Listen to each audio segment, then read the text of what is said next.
చాలా request and demand తర్వాత మా అమ్మ నా కోసం నా ఫేవరెట్ క్యారెట్ హల్వా చేస్తున్నారు. మరి ఎలా చేసుకోవాలో మీరు కూడా చూసేయండి.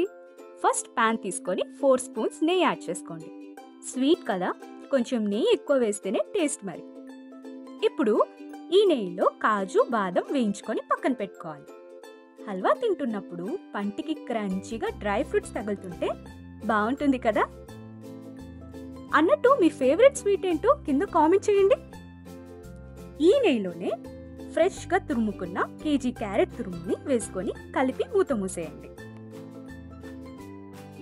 సిమ్లో పెట్టి మూత తీసి బాగా కింద నుంచి పైకి మిక్స్ చేస్తూ ఉండండి. ఎంత బాగా మిక్స్ చేస్తే క్యారెట్ హల్వా అంత టేస్ట్గా ఉంటుంది.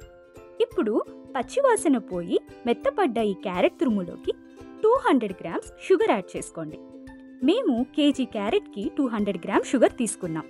మీరు మీ టేస్ట్ని బట్టి ఈ షుగర్ క్వాంటిటీని తీసుకోండి. దీన్ని బాగా కలుపుకొని మళ్ళీ సిమ్లో పెట్టి మూత మూసి కుక్ చేయాలి. ఇది కుక్ అవ్వడానికి చాలా టైం పడుతుంది, కానీ కుక్కర్లో పెట్టడం కన్నా ఇలా వండుకోవడం వల్లే ఎక్కువ టేస్ట్ వస్తుంది.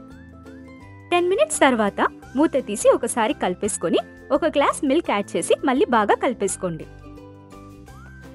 ఇప్పుడు కుక్ అవుతున్న ఈ క్యారెట్ హల్వాలోకి ఈ రెసిపీ స్టార్ ఇంగ్రీడియంట్ పచ్చికోవాని యాడ్ చేసుకోండి.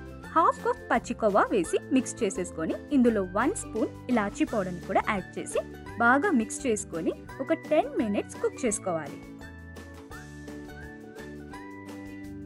ఫైనల్లీ రోస్టెడ్ డ్రై ఫ్రూట్స్ వేసుకొని మిక్స్ చేసి సర్వ్ చేసుకోవడమే. చల్లారక ఈ క్యారెట్ హల్వాని ఒక్క స్పూన్ నోట్లో పెట్టుకొని టేస్ట్ చేయండి. మళ్ళీ చేసుకొని తింటారు, అంత టేస్టీగా అనిపిస్తుంది.